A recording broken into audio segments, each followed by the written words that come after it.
Welcome to the Salmon Runs YouTube. Enjoy the video.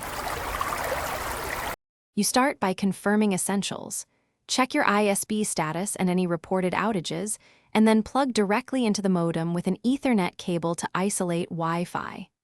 Once done, reboot both modem and router. Power off, wait 60 to 90 seconds, then power on the modem first and router second. This clears common state issues and forces a fresh connection. Make sure to run a quick speed test on the wired connection to record baseline latency and throughput before moving to deeper fixes. Once you have a wired baseline, update your router firmware to resolve bugs and enable quality of service to prioritize gaming or video calls. Change DNS to a reliable resolver like 1, 1, 1, 1 or 8, 8, 8.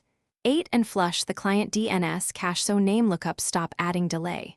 Next, inspect devices for background uploads and large updates, pause or schedule them, or use router bandwidth limits to prevent spikes. These steps reduce jitter and packet loss by controlling where latency accumulates on your network. Finish by optimizing the physical layer.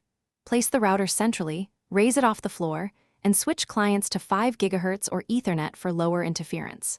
Replace damaged Ethernet cables or aging hardware, Cat5e or better for gigabit performance, and test with a spare modem or router if you can.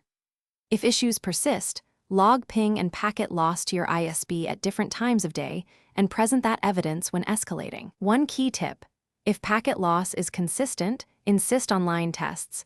Intermittent lag off. Thanks for watching.